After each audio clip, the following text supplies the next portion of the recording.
आज के ज़माने की लड़कियां जो अपने सही गलत के लिए अच्छी तरह आवाज़ उठाना जानती हैं, क्योंकि कहीं ना कहीं उनके माता पिता ने भी उनकी परवरिश इस तरीके से की। लेकिन अगर माता पिता खुद ही अपनी बेटी को बचपन से ऐसी परवरिश दें कि वो ससुराल जाने के बाद ससुराल वालों के हर अत्याचार को खुशी खुशी सहे, तो ऐसे में लड़की की ज़िंदगी कैसी होगी? चलिए देखते हैं। ये देख बेटा, तेरी शादी के लिए मैंने सारे गहने बनवा कर तैयार करवा दिए हैं। ससुराल वालों को कोई शिकायत नहीं होनी चाहिए कि लड़की की माँ ने शादी में कम गहने दिए। माँ, मुझे तो लगता है कि तुम्हें अपनी बेटी से ज़्यादा इसके होने वाले ससुराल वालों की चिंता है। जब देखो तब ससुराल वालों की ही बात करती रहती हो। अरे पहले उसका कहीं रिश्ता पक्का तो होने दो, उसकी शादी तो हो जाने दो। वो सभी आपस में बात कर रहे थे, तभी नव्या से मिलने उसकी फ्रेंड शनाया आती है, जिसकी शादी अभी 2 साल पहले ही हुई थी। अरे शनाया, तू इतने दिनों बाद? आने से पहले बताया भी नहीं, अचानक सरप्राइज़ दे दिया। आ बैठ और बता, कैसी चल रही है तेरी शादीशुदा ज़िंदगी? काहे की शादीशुदा ज़िंदगी यार, मेरा तो पिछले महीने ही डिवोर्स भी हो गया। डिवोर्स? लेकिन क्यों? तुम दोनों के बीच तो सब कुछ ठीक चल रहा था ना? कुछ ठीक नहीं था यार, आए दिन हम दोनों के झगड़े होते रहते थे। हर रोज़ की कलेश से अच्छा हुआ कि हम दोनों अलग हो गए। ज़िंदगी ना एकदम नर्क बन गई थी। ड्राइंग रूम में बैठी नव्या की मम्मी उन दोनों की सारी बातें सुन रही थी। शनाया की बातें सुनकर नव्या की मम्मी को उस पर बहुत गुस्सा आ रहा था, लेकिन उन्होंने शनाया के सामने तो कुछ कहा नहीं, पर शनाया के जाते ही, न जाने आजकल की लड़कियों को क्या हो गया है, छोटी छोटी बात पर तलाक लेने को उतारू हो जाती हैं। एक हमारा ज़माना था, जिसके साथ एक बार शादी हो गई उसके साथ पूरी ज़िंदगी निभाते थे, और एक आजकल के बच्चे, घर में 2 दिन कलेश क्या हो गया, पति पत्नी का इतना बड़ा रिश्ता ही ख़त्म कर दिया। तुम तो शनाया को जानती हो ना माँ, उसके साथ ज़रूर कुछ बुरा हुआ होगा, इसलिए उसने अपने पति से डिवोर्स लिया। तो मेरी बेटी होकर ये कैसी बातें कर रही है बेटा? देख, मैंने तो तुझे बचपन से यही सिखाया है कि शादी के बाद लड़की का असली घर उसका ससुराल ही होता है, और अपने घर को भला कभी छोड़ा जाता है क्या? तू इसकी तरह मत बनना। तेरे ससुराल में चाहे जो भी हालात हो, लेकिन कभी भी ये तलाक लेने के बारे में मत सोचना। और तुझे एक बात सच सच बता दूँ, अगर कभी तूने किसी भी वजह से अपने पति से तलाक लिया तो इस घर में तो मैं तुझे कभी घुसने ही नहीं दूँगी। हम लोगों से तेरे सारे रिश्ते नाते ख़त्म हो जाएंगे। हे भगवान, मैं बस अभी ऑफिस से घर आया हूँ और तुमने इसे फिर से ससुराल वालों का ज्ञान देना शुरू कर दिया। और ये क्या बात हुई कि ससुराल वाले चाहे कुछ भी करें, लेकिन तुझे हमेशा सहते रहना है? देख छोटी माँ, चाहे कुछ भी बोले, लेकिन अगर कभी तेरे ससुराल वाले तुझे परेशान करें तो बेझिझक अपने भाई को फ़ोन कर दियो। तेरा भाई उसी समय तेरे पास आ जाएगा। आ गया तू फिर से इसे उल्टा ज्ञान देने। मैंने तुझे जो समझाया है ना नव्या, उसे गांठ बांध के समझ ले। तेरे ससुराल से ना मुझे तेरी कोई शिकायत आनी चाहिए और ना ही इस शनाया के जैसी कोई खबर आनी चाहिए, वरना हम लोगों को अपने लिए मरा हुआ समझ लियो। एक तो बचपन से ही नव्या की माँ ने उसके दिमाग में ये बातें डाल दी थी, ऊपर से आज की हुई इन बातों ने नव्या के दिमाग में घर कर लिया था। अब उसके दिमाग में सिर्फ उसकी माँ की कही हुई बातें ही घूम रही थी। कुछ समय बाद नव्या की माँ ने अपनी पसंद से लड़का ढूंढकर उसकी शादी करवा दी, लेकिन हुआ वही जिसका डर था। नव्या को ऐसा ससुराल मिला जिसकी नव्या ने कभी कल्पना भी नहीं की थी। ये क्या चाय बनाई है तूने? इतनी चीनी डाल दी इसमें? तुझे पता है ना मैं पहले ही डायबिटीज़ की मरीज़ हूँ। इतनी मीठी चाय पिलाकर क्या तू मुझे मारना चाहती है? नहीं माँ जी, मैंने तो चाय में बहुत ही कम चीनी डाली थी। अच्छा, तो मतलब मैं झूठ कह रही हूँ? अरे ये ले, खुद ही देख ले कैसी चाय है ये। इतना कहते ही नव्या की सास निर्मला उसके ऊपर गर्म चाय फेंक देती है, जिससे नव्या का हाथ बुरी तरह से जल जाता है। माँ जी, ये क्या किया आपने? मेरा हाथ जल गया। नव्या किचन की सिंक में अपना हाथ धोने जाती है, तभी उसकी सास आकर नल को बंद कर देती है। यह अनमोल पानी तेरे हाथ पर बर्बाद नहीं होने दूंगी मैं। जब तक तेरे हाथ में अच्छी तरह जलन नहीं होगी तब तक तू अच्छी चाय बनाना कैसे सीखेगी? आज के बाद तुझसे चाय बनाने में कोई गलती नहीं होगी, क्योंकि अंजाम तो तुझे पता ही है। अब मेरे सामने खड़ी होकर आंसू क्या बहा रही है? चल जाए यहाँ से। निर्मला नव्या को बहुत बुरी तरह धक्का देती है, जिससे वो फर्श पर गिर जाती है। ठीक से 2 कदम चला भी नहीं जाता क्या तुझसे? लगता है एक बार और तुझे चाय का स्वाद चखाना पड़ेगा। नव्या रोती हुई ज़मीन से उठकर अपने कमरे में जाकर अपने हाथ पर दवाई लगाती है। अगले दिन कहाँ मर गई है? सुबह के 7 बज रहे हैं और अभी तक इसने मेरी चाय नहीं बनाई। बहू, बहू। हाँ आई माँ जी। जी माँ जी। जी माँ जी के बच्चे, घड़ी में समय नहीं दिखता क्या तुझे? तुझे पता है कि मैं हर रोज़ सुबह 7 बजे चाय पीती हूँ और तुम महारानी अभी तक रसोई में ही नहीं आई। वो माँ जी आज मेरी तबीयत ठीक नहीं है, रात को भी तेज़ बुखार था, इसलिए दवाई लेकर आराम कर रही थी। काम वाली दीदी आती होंगी, वो आपके लिए चाय बना देंगी। कौन सी काम वाली है? कोई काम वाली नहीं है यहाँ पर। अब जब घर में काम करने के लिए तू एक काम वाली है तो हमें दूसरी काम वाली की क्या ज़रूरत? खामखा उसे पैसे देने से अच्छा है कि तुझे घर में पाल रहे हैं तो तू ही सारे घर का काम कर ले। हैं? मेरी बात ध्यान से सुन ले। मेरे सामने तबीयत का ड्रामा करने की ज़रूरत नहीं है। तेरा कोई ड्रामा मेरे सामने नहीं चलेगा। चाहे तुझे बुखार हो या तू खड़ी खड़ी यहीं पर बेहोश हो जाए, लेकिन घर का काम तो तू ही करेगी। जा अब चाय बना कर ला मेरे लिए। और सिर्फ चाय ही नहीं, घर का सारा काम करेगी तू। आई समझ में बात? इतनी खराब तबीयत होने के बावजूद भी नव्या को घर का सारा काम करना पड़ता है। शाम को जब उसका पति नितिन घर आता है। सुबह जब मैं ऑफिस गया था तब भी तुम बिस्तर में ही पड़ी हुई थी, और जब मैं वापस आया हूँ तब भी बिस्तर में ही पड़ी हो। अरे पूरे दिन में कुछ काम वाम करती हो या नहीं? नहीं नितिन जी, मैंने घर का सारा काम कर लिया। तबीयत ठीक नहीं थी तो आकर लेट गई। कल से मेरा बुखार ठीक ही नहीं हो रहा है। आप मुझे डॉक्टर के पास ले चलिए ना। मेरे पास इन फालतू चीज़ों के लिए टाइम नहीं है। तबीयत ख़राब है तो एक गोली ले लो। इन छोटी छोटी चीज़ों के लिए मुझे मत बोला करो। मुझे पहले ही बहुत काम है। मुझे बिजनेस मीटिंग के लिए बाहर जाना है। उठकर मेरा बैग पैक कर दो। नव्या की बीमारी में उसके ससुराल वाले उसका ख्याल रखना तो दूर, बल्कि उसके साथ जानवरों जैसा बर्ताव करते हैं। सास तक तो चलो नव्या फिर भी सह रही थी, लेकिन जब पति ही ऐसा निकले तो बेचारी पत्नी आखिर कहाँ जाए। ये लीजिए आपका बैग। मेरी बात सुनो, मेरे पीछे माँ और पिताजी के साथ अच्छे से रहना। अगर मुझे उनके मुँह से तुम्हारे बारे में कुछ भी शिकायत सुनाई दी ना तो मुझसे बुरा कोई नहीं होगा। इतना कहकर नितिन अपने बिजनेस ट्रिप के लिए निकल जाता है। भगवान, माँ हमेशा समझाती थी कि कभी अपने ससुराल वालों के सामने उन्हें उल्टा जवाब मत देना। वो जो कहे चुपचाप मान लेना। शादी के बाद ससुराल ही लड़की का असली घर होता है, लेकिन घर तो वो होता है ना जहाँ सब लोग एक दूसरे की परवाह करते हैं। यहाँ तो मेरी परवाह करने वाला कोई नहीं है। परवाह तो छोड़ो, यहाँ पर तो सब मेरे साथ जानवरों जैसा सलूक करते हैं। मेरे दुख दर्द से किसी को कोई मतलब नहीं है। ऐसे ही समय बीतता है। नितिन अपने बिजनेस ट्रिप से घर आ जाता है। मैं नहाने जा रहा हूँ, तब तक मेरे लिए कपड़े निकाल कर रखना। जी ठीक है। नितिन के जाते ही उसके फ़ोन पर किसी लड़की के मैसेज आने शुरू हो जाते हैं। इतनी बार नोटिफिकेशन साउंड आने पर नव्या फ़ोन उठाकर देखती है। अरे ये सब किसके मैसेज है? तुम कहाँ हो बेबी? कितनी देर में मुझसे मिलने आ रहे हो? मैं कब से तुम्हारा वेट कर रही हूँ। ये सब क्या है? कहीं नितिन जी का कोई अफेयर तो नहीं चल रहा? मुझे इस बारे में उनसे बात करनी होगी। नितिन जैसे ही नहा कर आता है तो नव्या उससे इस बारे में सवाल करने लगती है। तुम्हारी हिम्मत कैसे हुई मेरा फ़ोन छूने की? और हाँ, है मेरा अफेयर किसी और के साथ। बोलो क्या कर लोगी? हैं, क्या कर लोगी? नहीं करता मैं तुमसे प्यार। मैं आज भी अफेयर चला रहा हूँ और कल भी चलाऊँगा। तुम्हें जो करना है कर लो। नितिन की बातें सुनकर नव्या की आंखों में आंसू आ जाते हैं, लेकिन नितिन को तो उसकी कोई परवाह ही नहीं है। वो तैयार होकर अपनी गर्लफ्रेंड से मिलने चला जाता है। बस अब बहुत हो गया। आज तक सब लोगों की अच्छी बुरी सारी बातें सुनती रही, लेकिन आज तो हद ही हो गई। जिस पति को परमेश्वर मानकर मैंने उससे शादी की, वो किसी और लड़की के लिए मुझे धोखा दे रहा है। मुझे मम्मी पापा से बात करनी होगी।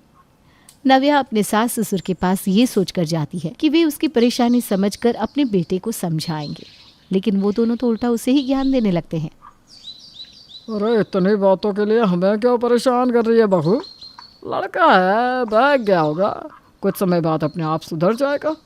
पति तो तेरा ही है ना, वापस लौट कर तो तेरे पास ही आएगा। चल जा अब, और आज के बाद हमारे बेटे की शिकायत करने हमारे पास मत आना, समझे? अरे अब खड़ी खड़ी हमारा मुंह क्या ताक रही है? जाना यहाँ से। नव्या रोती हुई अपने कमरे में आ जाती है। यहाँ मेरा घर उजड़ रहा है, मेरे साथ इतना गलत हो रहा है, लेकिन इन लोगों को मेरी कोई फिक्र ही नहीं है। मुझे मम्मी को ये सब बताना होगा। नव्या जैसे ही अपनी मम्मी को कॉल करने के लिए फ़ोन हाथ में उठाती है, तभी उसके कानों में उसकी माँ की कही हुई बातें गूंजने लगती है। नहीं बता सकती, मम्मी को नहीं बता सकती। अगर उन्हें बताया तो वो भी मुझे ही समझाएंगी कि अपने घर की बात बाहर मत आने दो, तुम्हारे ससुराल वालों की बदनामी होगी। एक काम करती हूँ, शनाया से बात करती हूँ। नव्या शनाया के पास कॉल करती है और उससे अपनी सारी बात शेयर करती है। देख नव्या, मेरी मान तो तू अपने पति से डिवोर्स ले ले। ऐसे रिश्ते में रहने का भला क्या फ़ायदा जिस पे तेरी कोई अहमियत ही ना हो। आज तो फिर भी तू कोई डिसीजन ले सकती है, लेकिन कल को बच्चा होने के बाद तेरे लिए कोई डिसीजन लेना बहुत मुश्किल हो जाएगा। जानती हूँ, लेकिन मैं कुछ नहीं कर सकती। मेरे मम्मी पापा कभी मेरा साथ नहीं देंगे। अगर उन्हें इस बात की भनक भी हो गई ना, तो मुझसे हमेशा के लिए अपने रिश्ते नाते ख़त्म कर लेंगे।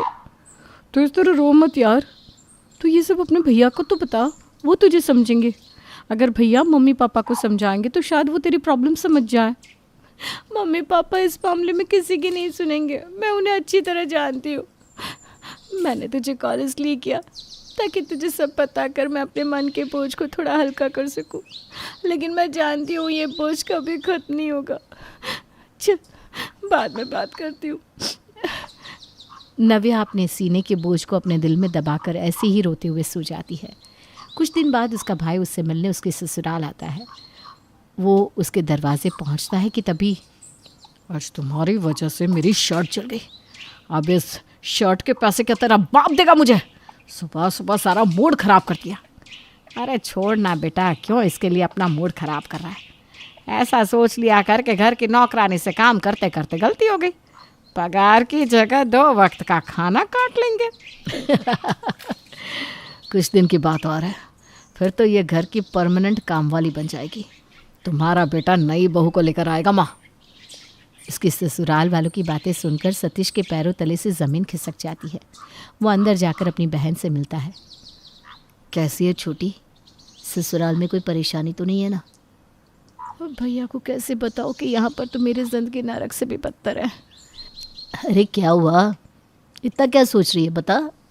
नहीं नहीं भैया, सब बिल्कुल ठीक है। मेरे ससुराल वाले तो इतने अच्छे हैं कि क्या बताओ, मेरा बहुत ख्याल रखते हैं। और नितिन जी तो मेरे लिए हर रोज़ कुछ न कुछ लेकर आते रहते हैं। मैं बहुत खुश हूँ यहाँ पर भैया। मतलब अभी भी तुझे अपने भाई को सच नहीं बताना? दरवाजे पर खड़े होकर उन लोगों की सारी बातें सुन ली मैंने। आखिर इस नर्क में तू रह क्यों रही है? चल अभी के अभी मेरे साथ घर चल, और कोई ज़रूरत नहीं है इस नितिन के साथ रहने की। इतने घटिया इंसान के साथ रहने से अच्छा है कि तू इससे तलाक ले ले। नहीं भैया, मम्मी पापा कभी मुझे सपोर्ट नहीं करेंगे। ऊपर से उनकी समाज में बदनामी होगी कि उनकी बेटी तलाकशुदा है। अगर मैंने तलाक लिया तो आप जानते हो ना, मम्मी पापा कभी मेरी तरफ मुड़कर भी नहीं देखेंगे। छोटी, तू इस तरह क्यों डर रही है? देख, अगर तुझे मम्मी पापा का डर है तो मैं उनसे बात करूँगा, लेकिन अब ज़्यादा दिन मैं तुझे इस नर्क में नहीं रहने दूंगा। अगर अब कोई भी बात हो तो तुरंत मुझे फ़ोन कर दियो, तेरा भाई तेरे पास आ जाएगा। नव्या का भाई सतीश घर जाकर मम्मी पापा से इस बारे में बात करता है, लेकिन उसके मम्मी पापा तो अभी भी अपनी उसी बात पर अड़े रहते हैं। देख बेटा, अब वो उसका घर है, तो उसके घर में दखल अंदाजी मत कर। ऐसे लड़ाई झगड़े तो सबके घर में होते हैं। ससुराल वाले ज़रा ऐसे है तो क्या हुआ, हमारी बेटी तो समझदार है, वो सब संभाल लेगी, तू ज़्यादा मत सोच। आपको पता भी है आप क्या बोल रही हो माँ? वहाँ आपकी बेटी इतनी परेशानी में है और आप न जाने क्यों अंट शंट बोले जा रही हो। पापा, कम से कम आप तो मम्मी को समझाइए। समझाने की ज़रूरत तेरी मम्मी को नहीं है, तुझे। तू जानता भी है, अगर वो तलाक लेकर यहाँ पर आ गई तो समाज के लोग हम पर किस तरह थू थू करेंगे, हमारे संस्कारों पर उंगली उठाएंगे कि इन्होंने अपनी बेटी को कैसे संस्कार दिए कि शादी के कुछ समय बाद ही तलाक लेकर अपने घर चली आई। ज़रूर इनकी लड़की में ही कोई कमी होगी। समाज में मेरी बहुत इज्जत है बेटा, और इन फालतू की चीज़ों से मैं अपने समाज में हमारी इज्जत खराब नहीं करवाऊंगा। ससुराल है तो दिक्कत भी आएगी, समय के साथ सब ठीक हो जाएगा। सतीश के इतना समझाने के बाद भी उसके मम्मी पापा उसकी कोई बात समझने को तैयार ही नहीं थे। ये लोग ऐसे नहीं समझेंगे, इन्हें तो अब किसी और तरीके से ही समझाना पड़ेगा। वो कहते हैं ना, जब घी सीधी उंगली से ना निकले तो डब्बा तोड़ना ही पड़ता है। अगले हफ्ते। रोज के रोज मेरा दिमाग खराब करके रख दिया है। मुझे तो लगता है कि थोड़े दिनों में पागल हो जाऊंगा मैं। अरे क्या हो गया बेटा, इतने गुस्से में क्यों है? क्या बताऊँ माँ, क्या बताऊँ तुम्हें मैं। अरे बेटा ज़रा शांत हो जा, शांति से बता। बाहर किसी से तेरा झगड़ा हो गया है क्या? झगड़े के लिए बाहर जाने की क्या ज़रूरत है पापा? आपकी प्यारी बहू है ना, मेरी ज़िंदगी में कलेश करने के लिए हर रोज़ किसी न किसी बात पर मेरा दिमाग ख़राब करके रख देती है। मेरा तो मन करता है कि घर छोड़कर कहीं चला जाऊँ। उसकी वजह से घर पर आने का मन ही नहीं करता मेरा। घुटन होने लगी है मुझे उसके साथ। थोड़े दिन उसके साथ और रहा ना तो पता नहीं मैं क्या कर दूँगा। हे भगवान, देखो तो मेरे बेटी की कैसी हालत कर दी है बहू ने। मेरे बेटी के चेहरे पर तो कभी मैंने शिकन का एक निशान नहीं देखा, और आज कैसे मेरा बेटा इतना परेशान घूम रहा है। सच कहा सावित्री, ये सब बहू का ही कसूर है। बेटा हमारे लिए तो तुझसे कीमती और कुछ भी नहीं है।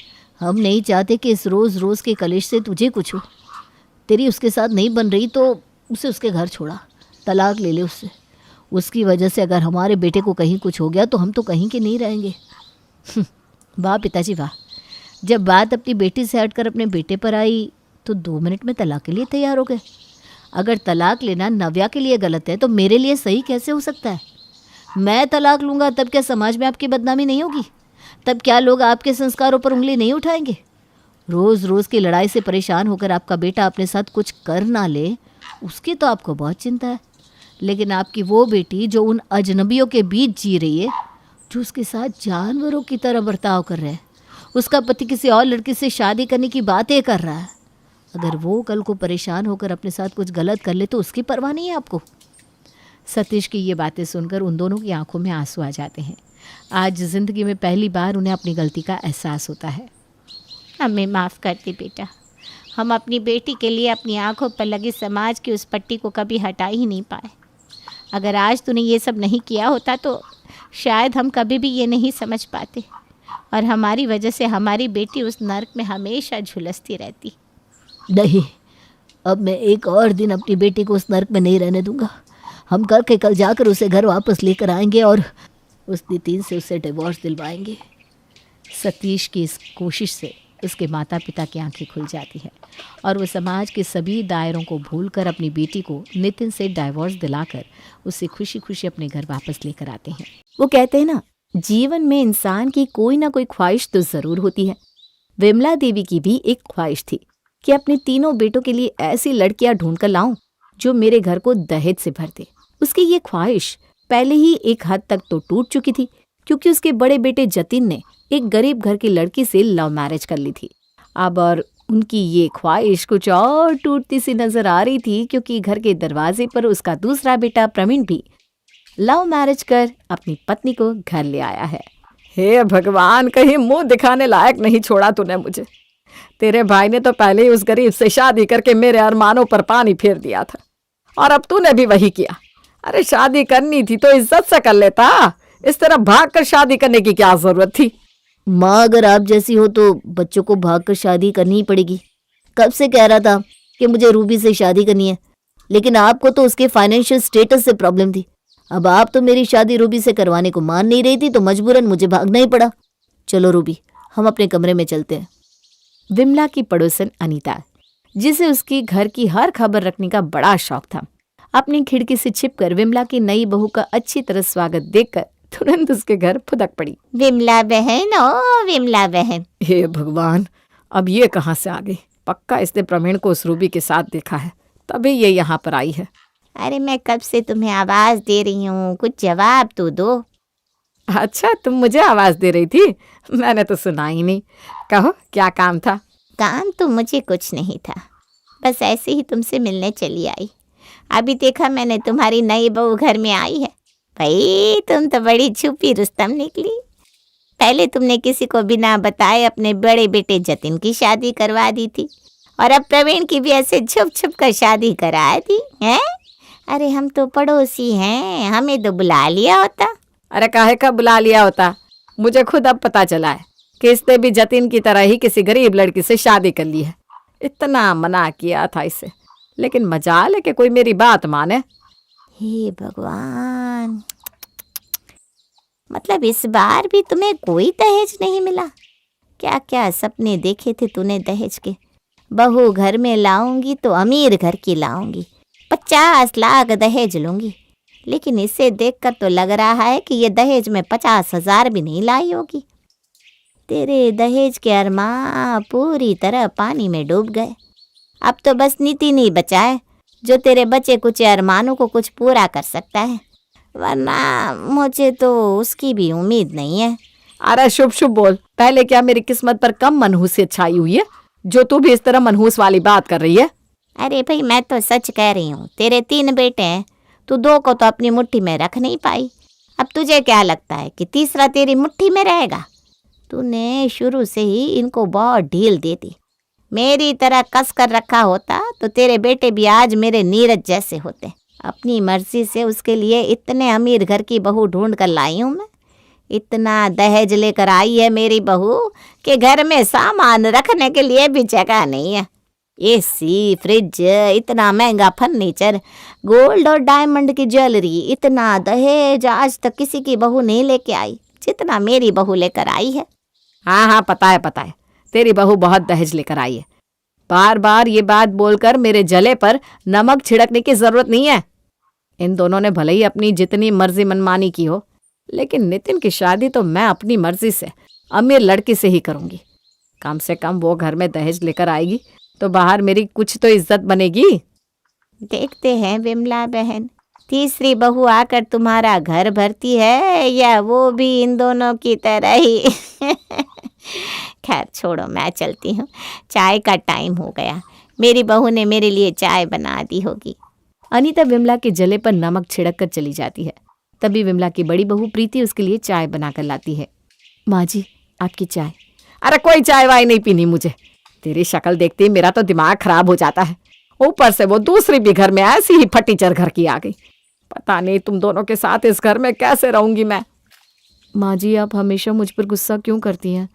मुझसे जितना बन पड़ता है मैं आपकी सेवा करती हूँ। आपके कहने से पहले घर का हर काम कर लेती हूँ।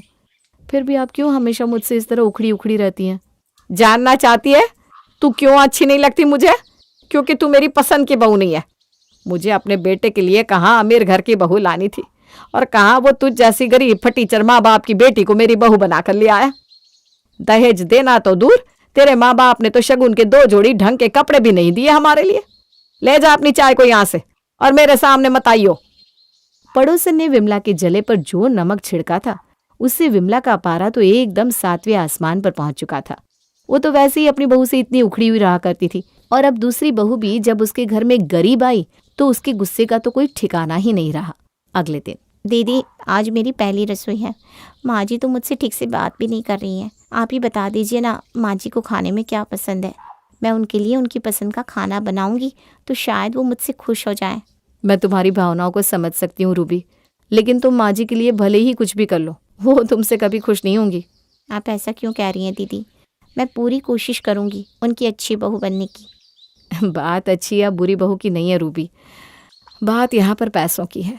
अगर तुम बहुत अमीर घर से होती तो माँ जी तुम्हें खुशी खुशी अपना लेती। मेरी शादी को 3 साल हो चुके हैं, लेकिन आज तक माँ जी ने कभी खुशी से मेरे हाथ का खाना भी नहीं खाया। 2 प्यार के शब्द तो दूर, बस हर वक्त मुझे उनके मुंह से दहेज और मेरे गरीब माँ बाप के लिए ताने ही सुनने को मिलते हैं। लेकिन फिर भी हम कोशिश करनी तो नहीं छोड़ सकते, भले ही कुछ भी हो। आखिर है तो वो हमारी सासू माँ। वैसे माँ जी को ना खाने में आलू के पराठे और बूंदी का रायता बहुत पसंद है।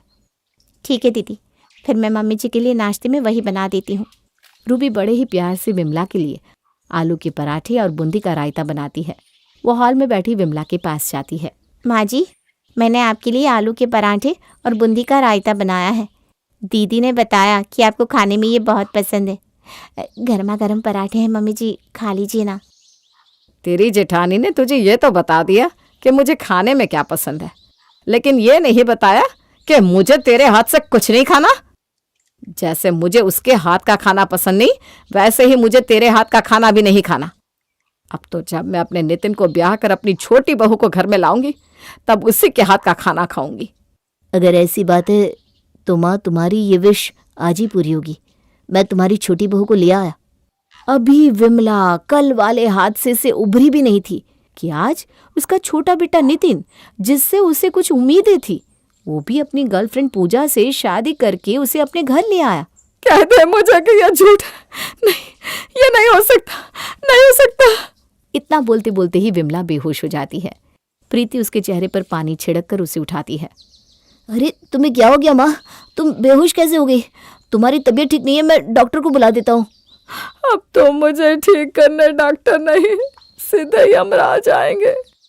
तुम तीनों ने तो मेरे सारे अरमानों पर पानी फेर दिया। कल वो प्रवीण इस गरीब को मेरी बहू बनाकर ले आया। तुमसे थोड़ी बहुत उम्मीद थी तो तुम भी अपनी मर्जी से शादी कर लाया। आखिर तुम अपनी माँ की खुशी चाहते हो या चाहते हो कि इन सदमों से मैं परलोक सिधार जाऊं? अरे माँ, तुम कैसी बात करती हो? भला हम ऐसा क्यों चाहेंगे? और बात रही शादी की, तो हम तीनों भाई अच्छी तरह जानते थे कि तुम हमारी लव मैरिज के लिए कभी भी नहीं मानोगी। इसीलिए हम तीनों ने तुम्हें बिना बताए शादी की। अब जो भी हो, यही तीनों तुम्हारी बहू हैं, और जब तुम्हारे बेटे शादी करके खुश है तो तुम्हें आखिर अपनी बहुओं से क्या दिक्कत है?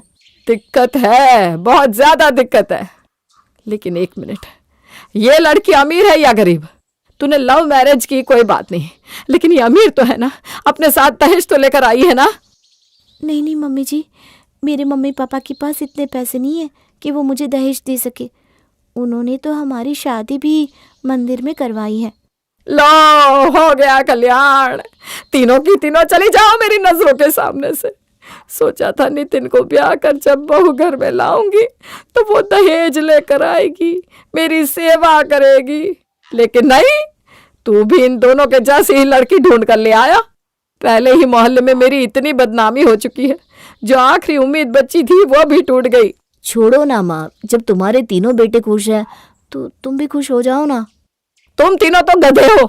तुम तीनों को मैंने इतना पढ़ाया लिखाया, तुम पर इतना पैसा लगाया, इतनी अच्छी नौकरी के लिए कहाँ कहाँ कोचिंग नहीं दिलवाई, उसके बाद भी तुम ऐसे गरीब फटीचरों को अपनी पत्नी बनाकर घर में ले आए।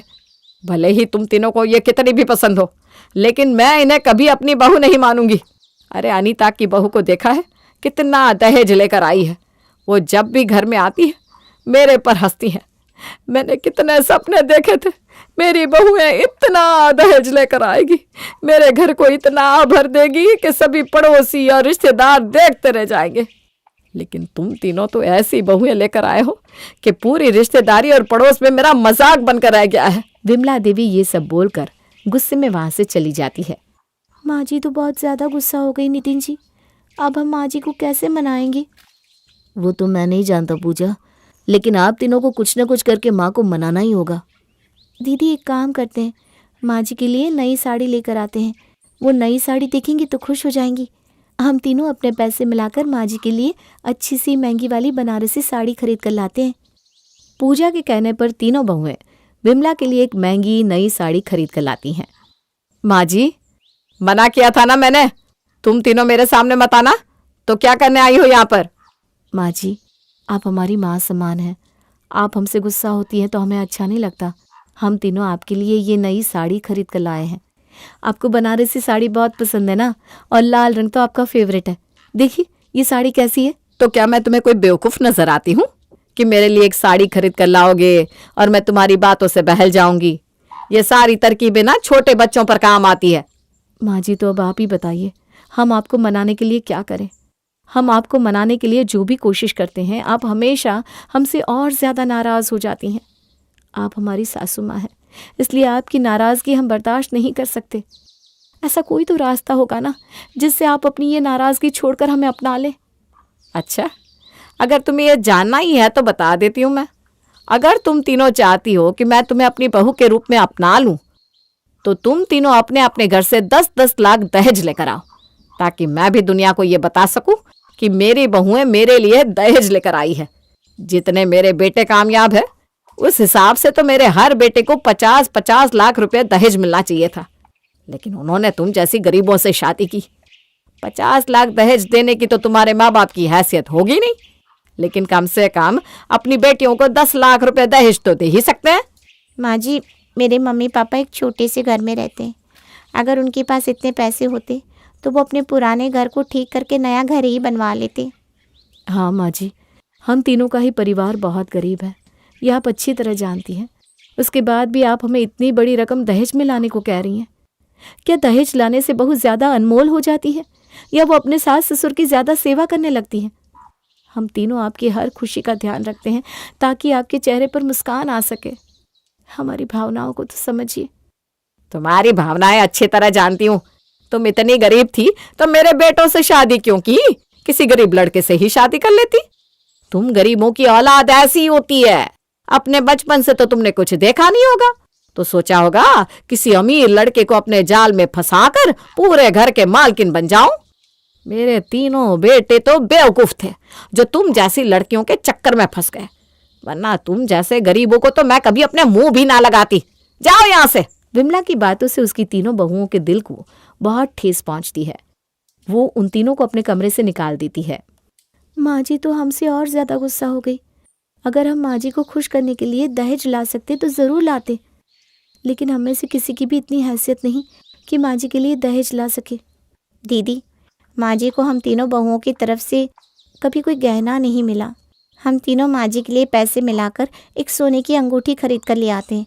क्या पता उससे माँ जी खुश हो जाए। मुझे इस बारे में पक्का तो नहीं पता रूबी, लेकिन एक बार कोशिश कर सकते हैं। वो तीनों अपने जोड़े हुए पैसों से सुनार के पास जाकर विमला के लिए एक सुंदर सी सोने की अंगूठी लेकर आती हैं। अगले दिन, माँ जी, हम तीनों की शादी में ही आपको कोई गहना नहीं मिला। उस समय तो हमारे पास आपको कुछ भी देने के लिए नहीं था, लेकिन हम आपके लिए ये सोने की अंगूठी लेकर आए हैं। आपको ये बहुत पसंद आएगी। ओहो, जिंदगी में पहली बार मेरे लिए कुछ ऐसी चीज लेकर आए हो जो मैं दुनिया को दिखा सकूं। लेकिन इसका क्या फायदा? ये तो मेरे बेटों के पैसों से ही आई है। अपने माँ बाप के पैसों से मेरे लिए कुछ लेकर आती तब तो मैं इसे लेती। मेरे बेटों के पैसों से मुझे ही अंगूठी खरीद कर दे रही हो। ऐसी 10-10 अंगूठी मैं अभी के अभी बनवा सकती हूँ, समझी? इसलिए मेरे सामने ज्यादा चालाक मत बनो। तुम समझती हो तुम्हारी इन छोटी छोटी चालों में फंसकर मैं ये घर अपने तीनों बेटों के नाम कर दूंगी और तुम उन्हें बहला फुसलाकर खुद सारी जायदाद की मालकिन बन जाओगी। लेकिन अपने जीते जी मैं कभी ऐसा नहीं होने दूंगी। ये अंगूठी जहां से लेकर आई हो ना, वहां वापस लेकर आओ। और खबरदार, अगर आज के बाद मेरे बेटों के पैसों से कुछ भी इतना महंगा खरीदा तो। आप हमारे बारे में गलत सोच रही हैं माँ जी, हम ऐसा कुछ भी नहीं चाहते। अपनी बकवास बंद करो, समझी? घर में 2 घड़ी बैठना मुश्किल कर दिया है। एक अनीता की बहू है जिसने अनीता के घर में इतना दहेज लाकर उसके घर को स्वर्ग बना दिया है। अनीता को रानी की तरह रखती है वो। और एक तुम जैसी बहू है जिनके रहते मेरा अपने ही घर में सांस लेना मुश्किल हो गया है। मैं तो अनीता के घर ही जा रही हूँ। कम से कम उसकी बहू हमारे स्टैंडर्ड की तो है। उसके घर जाकर बैठूंगी तो 4 अच्छी बातें होंगी, वरना तुम्हारे साथ रहकर तो मैं पागल ही हो जाऊंगी। विमला अनीता के घर जाती है तो खुले हुए मेन डोर से खुद ही अंदर चली जाती है, लेकिन अपने सामने का नजारा देखकर उसके तो होश ही उड़ जाते हैं। अरे ये क्या? अनीता की बहू तो आराम से बैठकर टीवी देख रही है। और ये क्या? अनीता घर में बर्तन मांज रही है। अभी जाकर पकड़ती हूँ इसे। विमला किचन में अनीता के पास जाती है। विमला को अपने सामने देखकर अनीता बुरी तरह चौंक जाती है। अरे विमला, तू यहाँ? हाँ, मैं यहाँ। लेकिन तू अपने घर में बर्तन क्यों धो रही है? तू तो कहती थी तेरी बहू घर का सारा काम करती है। घर में इतना दहेज लेने के बाद भी उसके अंदर जरा सा भी घमंड नहीं है। वो तुझे घर की रानी बनाकर रखती है। एक चाय का झूठा कप भी नहीं उठाने देती तेरी बहू तुझे। लेकिन यहाँ तो मामला मुझे कुछ उल्टा ही नजर आ रहा है। अब तक चाय नहीं बनी क्या मेरी? आपको तो एक काम करने को कह दो, 10 घंटे लगा देती हूँ। यहाँ इतनी देर से मेरे सर में दर्द हो रहा है। जल्दी से चाय लेकर आओ, वरना आज रात रोटी भी खाने नहीं दूंगी मैं आपको। बस अभी ला रही हूँ बहू। बस एक बार उसे ये चाय दे कर आऊं, उसकी बात बताती हूँ तुझे सब। अनीता विमला को लेकर पास वाले पार्क में जाती है। अब बता, ये सब क्या चल रहा है? अब जब तूने सब कुछ अपनी आंखों से देख ही लिया है, मैंने भी तेरी तरह लालच में अपने बेटे की शादी एक अमीर घर में की। इस बात में कोई शक नहीं कि मेरी बहू शादी में बहुत सारा दहेज लेकर आई, लेकिन जितना ज्यादा दहेज उतनी ज्यादा घमंडी बहू। मुझे दहेज देकर उसने मुझे ही खरीद लिया। अपने ही घर में 2 वक्त चैन से रोटी नहीं खा सकती मैं। मेरी बहू मुझसे पूरा दिन नौकरानी की तरह काम करवाती है। मेरी कोई इज्जत नहीं करती। मैं तो बस तेरे जले पर नमक छिड़कने के लिए हमेशा अपनी बहू की इतनी तारीफ करती थी कि वो दहेज लेकर आई, फिर भी मेरी इतनी इज्जत करती है। लेकिन सच तो कुछ और ही था। भले ही तेरी तीनों बहू गरीब घर से है, तेरे लिए कोई दहेज लेकर नहीं आई, लेकिन कम से कम सच्चे दिल से तेरी इज्जत तो करती है। ऐसे दहेज का क्या फायदा जब बहू सास को ही घर की नौकरानी बना दे। अब मैं चलती हूँ, मुझे रात का खाना बनाना है, वरना मुझे चैन से रात को रोटी भी नहीं खाने देगी वो। अपनी दहेज वाली बहू की सच्चाई बताकर अनीता तो वहां से चली जाती है, लेकिन उसकी बातों से विमला की आंखें खुल जाती है। वो अपने घर जाती है। प्रीति, रूबी, पूजा, मुझे माफ कर दो। मैं हमेशा तुम तीनों को दहेज के लिए परेशान करती रही। मैंने दहेज के आगे कभी कुछ और सोचा ही नहीं कि तुम तीनों मेरी कितनी सेवा और इज्जत करती हो। लेकिन आज मुझे अपनी गलती का एहसास हुआ है। मैंने आज तक तुम तीनों को कभी अपनी बहू नहीं माना, लेकिन आज मैं सच्चे दिल से तुम तीनों को अपनी बहू मानती हूँ। इधर आओ। विमला अपनी तीनों बहुओं को गले से लगा लेती है और दहेज वाली बहू की ऐसी सच्चाई देखकर उसकी आंखों पर बंधी दहेज की पट्टी हमेशा के लिए खुल जाती है। सपना के 3 बेटे थे और इस बात का सपना को बहुत ही घमंड था। सपना अपने तीनों बेटों की शादी अपनी मर्जी से करना चाहती थी, इसलिए घर में जब भी कोई मेहमान आता तो सपना उनके सामने बड़ी बड़ी बातें करती। ऐसे ही एक दिन सपना से मिलने उसकी बचपन की दोस्त नीलिमा आती है। अरे नीलिमा, तू तो बड़े दिनों बाद आई है। वैसे आज यहाँ कैसे आना हुआ? अब क्या बताऊँ सपना, तुम तो जानती हो ना, जब बच्चे बड़े हो जाते हैं तब भी माँ को टाइम नहीं मिल पाता। अब देखो ना, अगले महीने मेरे बेटे की शादी है, इसी की तैयारी में लगी हुई हूँ। क्या अगले महीने तेरे बेटे की शादी है और तूने मुझे कुछ बताया भी नहीं? वैसे तूने अपने बेटे के लिए कैसी लड़की देखी है? अरे सपना, आजकल माँ बाप को कहाँ मेहनत करनी पड़ती है, बच्चे खुद ही सब कर लेते हैं। इसका मतलब तेरा बेटा लव मैरिज करने जा रहा है। पर तू तो लव मैरिज के खिलाफ थी, तो तूने अपने बेटे की बात कैसे मानी? अरे क्या करूं यार, मेरा तो एक ही बेटा है और माँ बाप को तो बच्चे के सामने झुकना ही पड़ता है।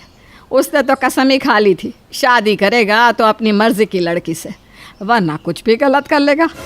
अब मैं हूँ, मुझे अपने बच्चे के सामने झुकना पड़ा। पता नहीं आजकल के बच्चों को क्या हो गया है। भगवान का शुक्र है कि मेरे तीनों बेटे मेरी बातों में हैं। मेरे बेटे तो वही करते हैं जो मैं कहती हूँ, और मेरे बेटे की शादी भी मेरी मर्ज़ी से ही होगी। मेरे तीनों बेटे बड़े संस्कारी हैं। मैंने तो सोच भी रखा है, क्योंकि मेरे बड़े बेटे की सरकारी नौकरी है, इसलिए मैं दहेज में 50 लाख लूँगी। दूसरा बेटा मेरा बिजनेस कर रहा है पर अभी सक्सेसफुल नहीं हुआ, इसलिए 40 लाख। और सबसे छोटा वाला बेटा तो कुछ कर ही नहीं रहा, तो अपने बेटे की शादी में ज़्यादा दहेज नहीं लूँगी, बस 30 लाख भी चल जाएगा। वाह सपना, तेरे तो मज़े ही है। तूने तो अपने तीनों बेटों का सही नाम रखा है, 50, 40, 30 लाख। अब नीलिमा सपना को शादी का कार्ड देकर चली जाती है और सपना बड़े ही गुरूर के साथ अपने कमरे में जाकर आराम करती है। पर इस बात से बेखबर सपना के तीनों बेटे लव मैरिज करना चाहते थे। तीनों अपनी माँ की इस हरकत से परेशान हो जाते हैं और आपस में बात करते हैं।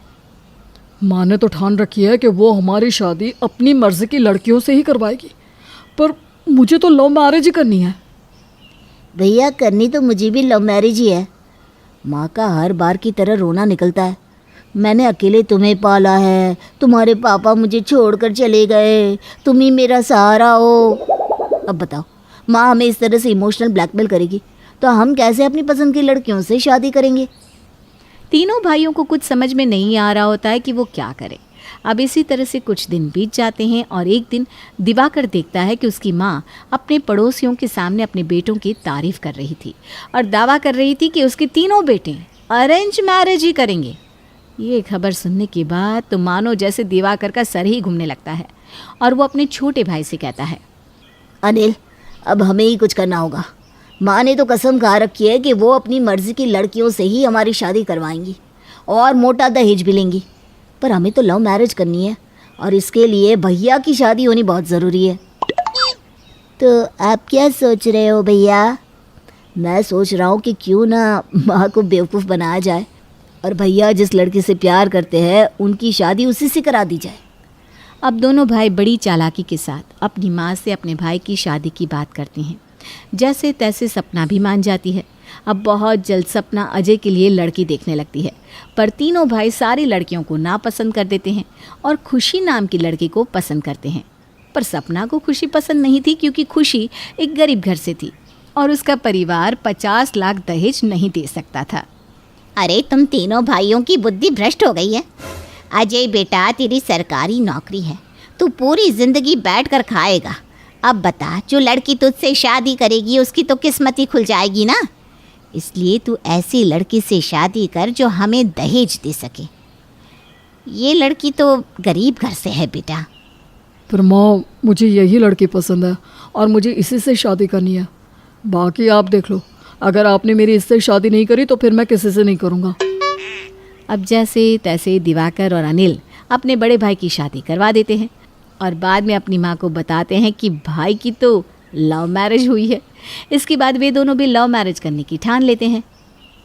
जब भैया लव मैरिज कर सकते हैं तो हम दोनों क्यों नहीं? अब मान भी जाओ ना माँ, तुम्हें अच्छी बहू मिलेगी।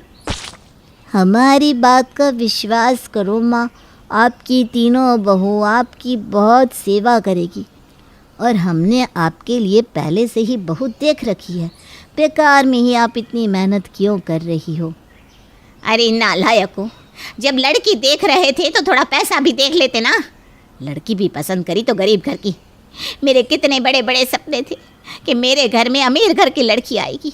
अब तो लग रहा है मुझे गरीब बहुओं को ही झेलना पड़ेगा। सपना के ना करने के बाद भी उसके तीनों बेटे लव मैरिज कर लेते हैं, अपनी बीवी के साथ घर आ जाते हैं। अपनी तीनों गरीब बहुओं को देखकर सपना को तीनों बेटों पर बहुत गुस्सा आता है और वही गुस्सा वो अपनी मासूम तीनों बहुएं खुशी, अनन्या और भारती पर निकालती। ऐसे ही एक दिन, हाँ हाँ, खा लो जितना खाना है। तुम तीनों को आज से पहले इतने अच्छे अच्छे पकवान तो मिले नहीं होंगे। अरे तुमने देखे भी नहीं होंगे। आखिर तुम जैसे गरीबों के घर में इतना अच्छा खाना बनता कहाँ है? माफ़ करना, छोटा मुंह बड़ी बात।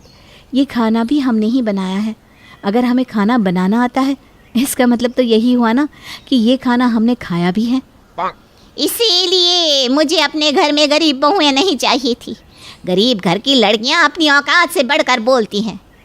इतना बोलकर सपना खाने पर से उठकर चली जाती है।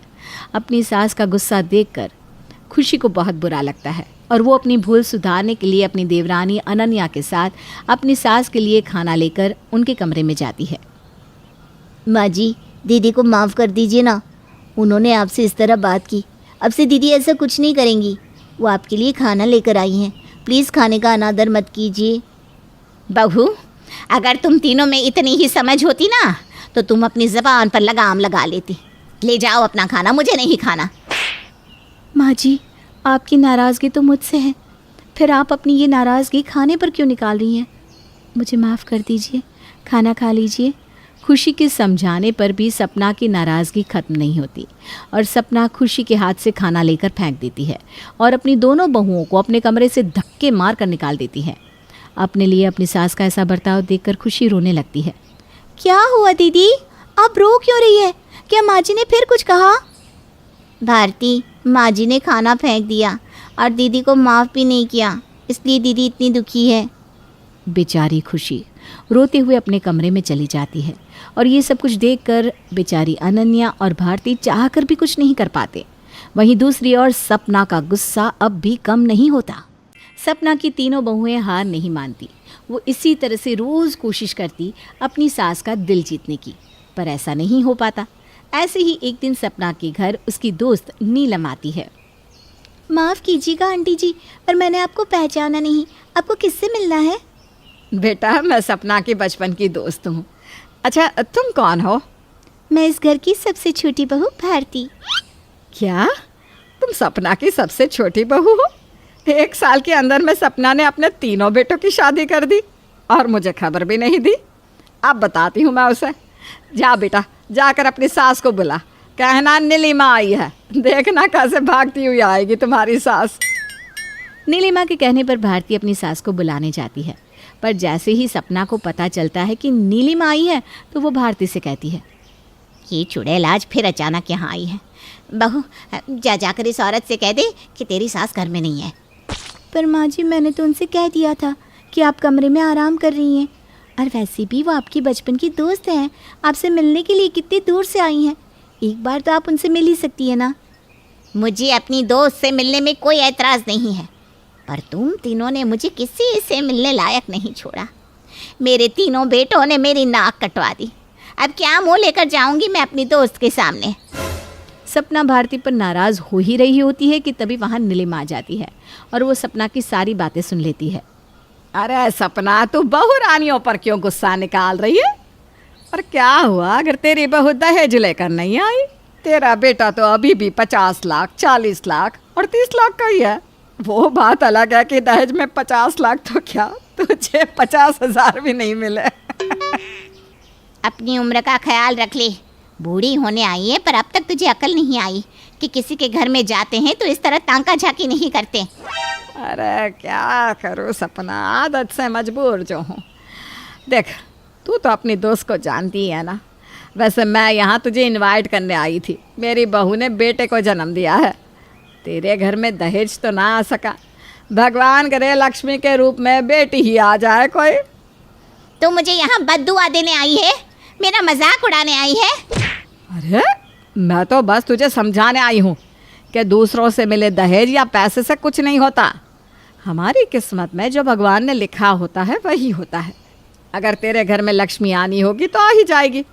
वैसे परसों ना मेरे घर में पार्टी है, मेरे पोते के होने की खुशी में। अपनी तीनों बहू के साथ याद से आना। नीलिमा सपना का मजाक बनाकर वहाँ से चली जाती है, पर जाने से पहले सपना को कुछ समझाती है। पर सपना है जिसकी आंखों पर गुस्से की पट्टी बंधी हुई थी। वो किसी भी बात पर ध्यान ही नहीं देती और अपने गुस्से में अंधी रहती है। अब इसी तरह से समय बीतता है, पर अब भी सपना की कोई भी बहू सपना के दिल में अपनी जगह नहीं बना पाती। ऐसे ही एक दिन सपना बाजार से सब्जी लेकर घर जा रही होती है। तभी मोहल्ले की एक औरत सपना को रोक लेती है और उससे कहती है, सपना बहन, तुम बिल्कुल सही कहती थी। तुम्हारे तीनों बेटे तो बहुत ही संस्कारी है। देखो कैसे उन्होंने अपनी मर्जी की लड़कियों से शादी कर ली, और तुम तो ऐसी ही रह गई हाथ मलते। अगर मेरे बेटों ने अपनी मर्जी से शादी करी है तो इसका मतलब ये नहीं कि वो मेरी नहीं सुनते। अब भी मेरे बेटे मेरी ही सुनते हैं। और मुझसे कहने से पहले तुम अपनी बेटी को देखो, जो तुम्हारी मर्जी के खिलाफ गई थी। बेटे तो ऐसा काम कर सकते हैं, पर क्या बेटियों को ये शोभा देता है? रस्सी जल गई पर बल नहीं गया। आज भी तुम दूसरों पर ही उंगली उठाना जानती हो सपना बहन। अरे बहन, तुम छोड़ो ना उसे। तुम तो जानती हो ना, उसके घर में एक बहू 50 लाख, दूसरी बहू 40 लाख और तीसरी बहू 30 लाख दहेज लेकर आई है। अब तो सपना के ठाठ बाट अलग ही है। लगता है बहू दहेज का कुछ ज़्यादा ही सामान ले आई है, तभी तो सपना बहन के पंख निकल आए हैं। लगता है सपना बहन के सपने पूरे हो गए। क्यों बहन? अब सपना जहाँ भी जाती आसपास के लोग उसका मजाक बनाते और वो इसका गुस्सा अपनी बहुओं पर जाकर निकालती। खुशी, अनन्या, भारती, कहाँ मर गई तीनों? तीनों के तीनों अभी के अभी मेरे सामने आओ। जी माँ जी, आपने हमें याद किया, बताइए क्या बात है। माँ जी, हमसे क्या कोई गलती हो गई है जो आप इतनी नाराज़ हैं? गलती तो हुई है तुम तीनों से, इस घर की बहू बनकर मेरे बेटे से शादी करके। अगर तुम तीनों अपनी गलतियां सुधारना चाहती हो तो मैं जितना बोलूँ उतना दहेज लेकर आओ। क्या दहेज? पर माँ जी, आप तो जानती है कि हम कितने गरीब हैं, हमारे घर वाले दहेज कहाँ से दे पाएंगे। अगर तुम तीनों चाहती हो कि मैं तुम्हें बहू के रूप में अपना लूँ तो तुम तीनों को दहेज तो लेकर आना ही होगा, ताकि मैं दुनिया वालों का मुंह बंद कर सकूं। बड़ी बहू, तुझे 50 लाख, अनन्या तुझे अपने मायके वालों से 40 लाख मांगने हैं, और भारती बहुत ज़्यादा गरीब है इसलिए तू सिर्फ 30 लाख लाना। और दूसरी बात, मेरे बेटों को इस बारे में पता नहीं चलना चाहिए। माँ जी, ये रकम बहुत बड़ी है, मेरे माँ बाप इतनी बड़ी रकम नहीं दे पाएंगे। अगर तुम्हारे माँ बाप इतनी बड़ी रकम नहीं दे सकते तो निकल जाओ मेरे घर से। तुम तीनों को मेरे बेटों को फंसाने से पहले सोचना चाहिए था। तुम्हें क्या लगा कि तुम तीनों गरीब घर की लड़कियां इतने बड़े घर की बहू बनकर आ जाओगी और मैं तुम्हें प्रसन्नता से स्वीकार कर लूँगी? ऐसा कभी नहीं होगा। अब सपना अपनी तीनों बहुओं के सामने शर्त रख देती है और अपने कमरे में चली जाती है। सपना की तीनों बहुएं परेशान हो जाती है और वो तीनों ये बात अपने पति को भी नहीं बता सकती थी। ऐसे ही कुछ दिन बीत जाते हैं, पर अब तक सपना की कोई भी बहू दहेज की रकम नहीं जोड़ पाती। ऐसे ही एक दिन, मैंने तुम्हें समय नहीं दिया तो तुम तीनों सोच रही हो कि तुम्हारे पास पूरी जिंदगी पड़ी है। पर तुम तीनों को एक बात बता दूं, 10 दिनों के अंदर मुझे दहेज की रकम चाहिए। माँ जी ऐसा मत कीजिए, हम आपकी गुलाम बनकर रहेंगे। आप जो कहेंगी हम तीनों वही करेंगे। बस हमें घर जाने के लिए मत कहिए। हम इतने अमीर नहीं हैं जो दहेज दे सके। हम पर थोड़ी तरस खाइए माँ जी। जिनकी वजह से मुझे लोगों के ताने सुनने पड़ रहे हैं, मैं अपनी उन तीनों बहुओं पर तरस खाऊं? तुमने ये सोच भी कैसे लिया? सपना अपनी तीनों बहुओं को दहेज के लिए परेशान कर रही थी। सपना की तीनों बहुएं अब हर समय टेंशन में रहने लगी। ऐसे ही एक दिन अनिल अपनी बीवी से कहता है, क्या हुआ भारती? मैं देख रहा हूँ कुछ दिनों से तुम बहुत परेशान हो। माँ नहीं मान रही इसलिए तुम अभी तक इतनी ज़्यादा परेशान हो। हाँ, यही सोच रही हूँ कि माँ जी हम तीनों को कब अपनाएगी भी या नहीं। कभी कभी तो ये सोचती हूँ कि हमें शादी ही नहीं करनी चाहिए थी। अरे तुम ऐसा क्यों सोचती हो? अनिल के इतना पूछने पर भारती चुप हो जाती है और बात को घुमाने की कोशिश करती है। पर अनिल समझ जाता है कि घर में कुछ ऐसा चल रहा है जो अनिल और उसके भाइयों को पता नहीं। अब अनिल इस बारे में अपने दोनों भाइयों से बात करता है और वो तीनों अपनी माँ पर नज़र रखते हैं।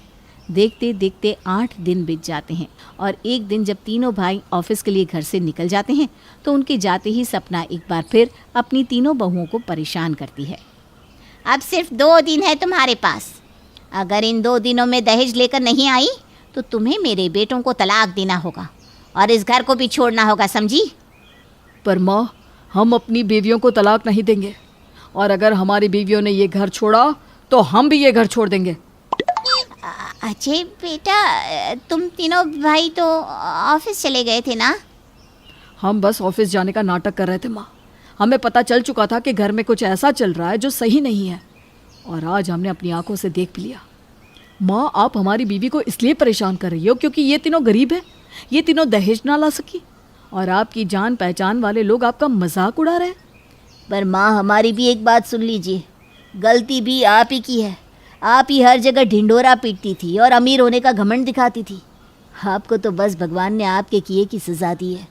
अगर आप चाहती हो कि आप अपने बेटों के साथ पहले की तरह खुश रहे तो आपको हमारी बीवियों को भी अपनाना होगा। सपना के तीनों बेटे सपना को समझाते हैं, पर अब भी सपना नहीं मानती, जिसके बाद सपना के तीनों बेटे अपनी माँ को सुधारने के लिए घर छोड़कर जाने लगते हैं।